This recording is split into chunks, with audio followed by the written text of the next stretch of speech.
All right, folks, we're back with the Malzberg panel, part two. Columnist and contributing editor for TheRoot.com, David Swerdlick, radio host and author of the new book that is sure to really be talked about for a long, long time, Race Pimping, the multi-trillion-dollar business of liberalism, and that's Kevin Jackson. And let me ask you, Kevin, one more before we get to Bill Cosby, which is not a race issue by any means, and that is this video that's come out, audio that's come out of the Ferguson incident. The whole thing was 90 seconds. We now know also that the police officer responding knew about the burglary, the robbery at the convenience store, knew that cigars were taken, and apparently saw that Michael Brown was holding the cigars in his hand. Called for backup immediately upon approaching these guys once he started backing his car up, because he knew he had suspects here from a robbery. Right. How does this change the landscape at all? Well, what it changes is exactly the narrative that was being set by the left, as a lot of people were saying. He didn't even know that when he came up on Michael Brown that this had happened. So essentially what's happening, Steve, is everything that they talked about at the beginning has been debunked. The idea that Michael Brown didn't have a confrontation with Darrell Wilson is wrong. The idea that he was the gentle giant, wrong. The idea that he was a good kid, wrong. All these different things are wrong, yet nobody wants to talk about that. Everybody still wants to act as if everything that's happening in Ferguson is an outcry of what should be going on. It isn't. And there's no way to argue this logically and with anybody outside of any emotional side to say that he did the right thing. Right. Darren Wilson is not guilty. End of story. David? Well, I'll just, I think, correct Kevin on one thing, which was that about 4 days, I think it was the Thursday after after Michael Brown was shot and killed, was when the police announced that Darren Wilson, at the same time that they released the liquor store videotape, the police announced that Officer Darren Wilson, didn't know that he was approaching robbery suspects. So if that's changed now, that's the police changing their own set of facts on that. Otherwise, I don't think this audio changes that much, quite frankly. If you were prepared to believe Officer Darren Wilson, you still prepared to believe him. If you weren't prepared to believe Officer Darren Wilson, you're still not. All right, now, who do we believe here? I want you guys to listen to an interview, National Public Radio, and they had Bill Cosby on, and this guy, I give him credit, the host asked him about the rape allegations, and here's how it sounded. This question gives me no pleasure, Mr. Cosby, but there have been serious allegations raised about you in recent days. You're shaking your head no. I'm in the news business. I have to ask the question. Do you have any response to those charges? Shaking your head no. There are people who love you who might like to hear from you about this.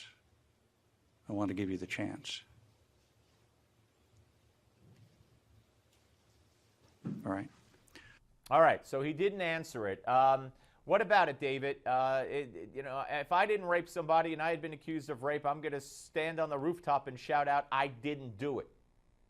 Yeah, Steve, I can't imagine that any of us, me, you, or Kevin, is going to disagree on this one. Look, like in every situation, whether you're talking about Ferguson, you're talking about Bill Cosby, everybody's entitled to their day in court, innocent until proven guilty. So I'm not going to, prejudge the facts on Bill Cosby, but it does not look good for him. Like you said, if you knew you were innocent of what you've been accused of, you'd probably want to speak up. And there's just such a mounting number of women coming out with accusations now that it really looks bad.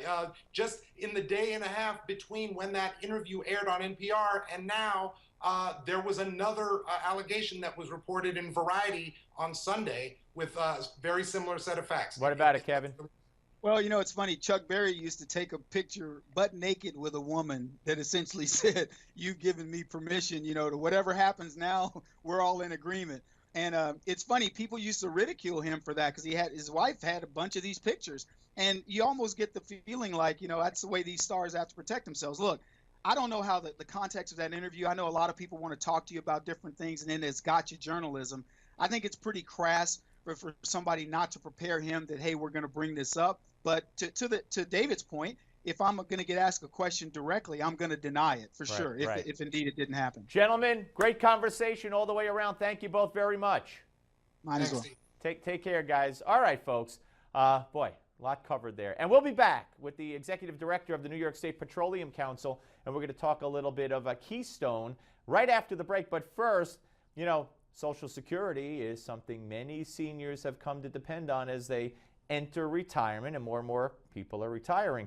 Let's take a look back at the signing of President Franklin Delano Roosevelt's Social Security Act in 1935.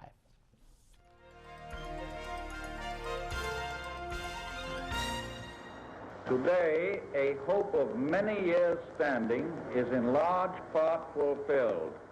The Social Security Act of 1935 was the cornerstone of President Franklin Delano Roosevelt's New Deal agenda, a program designed to ease the burden of old age by providing a continuing income to those 65 and older, benefits to those unemployed, and protections and assistance to disabled children.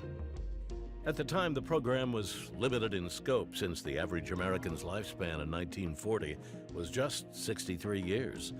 But in the dark days of the Great Depression, FDR offered comforting words to a nation emerging from the nation's worst economic crisis in its history, the Great Depression. The first Social Security check was issued on January 31st, 1940, to Ida Mae Fuller, who was unmarried. A school teacher and legal secretary, Fuller worked only 3 years under the new Social Security law, earning her a check in the amount of $22.54. Today, the average Social Security recipient receives a monthly check of $1,294, and the law was amended in 1956 to include disability benefits to those who qualify. The program was originally designed as a pay-as-you-go, self-funding trust fund, with equal contributions being made by both the employer as well as the employee, as demonstrated in this 1940 film. As soon as you get the card, show it to your employer. He'll need it on payday, for he must deduct from your salary 1.5% of your earnings as your share of the cost of Social Security. The plan remains essentially the same today. But the system has a rocky road ahead. In 1950, 16 employees paid into the Social Security system for every one retiree. Today, 3 workers pay in per retiree, and within 2 decades, just 2 workers will pay to support each retiree. Still, since its beginning, hundreds of millions of Americans have and continue to benefit from the program. For Newsmax TV, I'm Bill Curtis, and this is an American Moment.